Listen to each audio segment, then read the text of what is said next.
देसाय नमः। जय माता शीतला। आषाढ़ मास की शीतला अष्टमी व्रत कथा। जो भक्त सच्चे मन से शीतला माता की स्मरण करते हैं उनके घर से रोग शोक भय और कष्ट दूर होते हैं।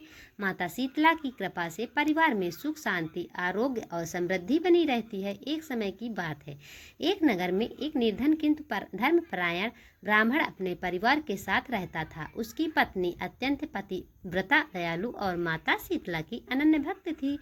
परिवार में धन की कमी थी लेकिन भगवान और माता पर उनका अटूट विश्वास था। आषाढ़ मास की कृपा कृष्ण पक्ष अष्टमी आई। ब्राह्मणी ने प्रातःकाल स्नान किया और गोबर से लीपा, स्वच्छ जल से चौक बनाया और माता शीतला की पूजा का संकल्प लिया।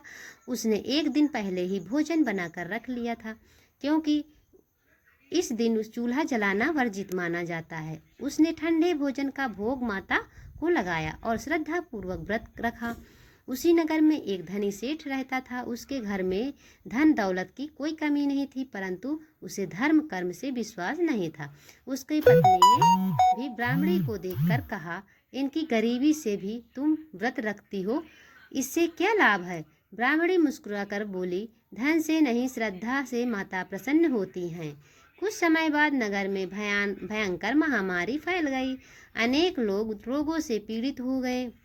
सेठ का पूरा परिवार भी गंभीर रोग से ग्रस्त हो गया। नैवेद्य और चिकित्सकों को बहुत प्रयास किया पर कोई लाभ नहीं हुआ। तब किसी वृद्ध साधु ने सेठ से कहा, तुमने माता शीतला का अपमान किया है, श्रद्धा से उनका व्रत और पूजन करो, माता अवश्य कृपा करेंगी। सेठ और उसकी पत्नी जो अपनी भूल का एहसास हुआ ब्राह्मणी के पास गए और विधि पूछी। ब्राह्मणी ने प्रेम पूर्वक उन्हें शीतलाष्टमी व्रत की पूरी विधि बताई। अगले वर्ष आषाढ़ मास की अष्टमी को सेठ और उसकी पत्नी ने भी श्रद्धा पूर्वक व्रत किया। एक दिन पहले भोजन बनाया। अष्टमी के दिन चूल्हा नहीं जलाया। माता को बासी शीतल भोजन का भोग लगाया। गरीबों को भोजन कराया और पूरे परिवार के साथ माता की कथा सुनी।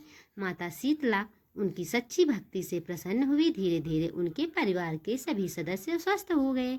घर में सुख समृद्धि लौट आई। सेठ ने समझ लिया कि केवल धन से नहीं बल्कि श्रद्धा सेवा और विश्वास से ही ईश्वर की कृपा प्राप्त होती है। इसी नगर में एक और घटना हुई।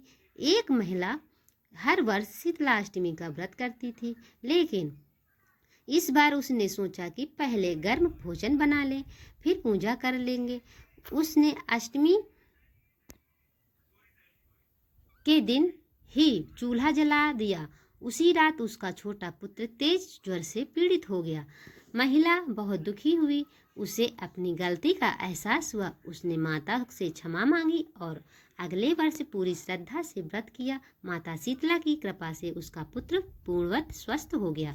तब से नगर में के सभी लोगों ने संकल्प लिया कि वे प्रत्येक वर्ष श्रद्धा पूर्वक माता शीतला का व्रत करेंगे। कहा जाता है कि माता शीतला अपने हाथों से झाड़ू, कलश, नीम की पत्तियों और सूप धारण करती हैं।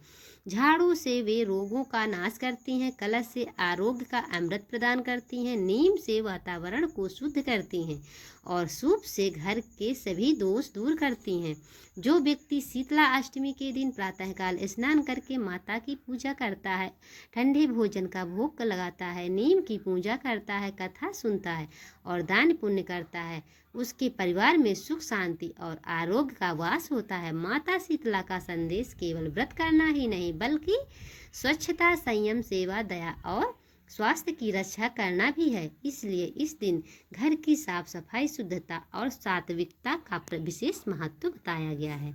जो स्त्री या पुरुष श्रद्धा से शीतला अष्टमी का व्रत करता है उसके घर में रोग और कष्ट दूर होते हैं, परिवार के बच्चे भी रक्षा होती है, घर में सुख शांति और समृद्धि आती है। माता शीतला की विशेष कृपा प्राप्त होती है, मनोकामना पूर्ण होती हैं, परिवार में स्वास्थ्य और आनंद भी बने रहते हैं।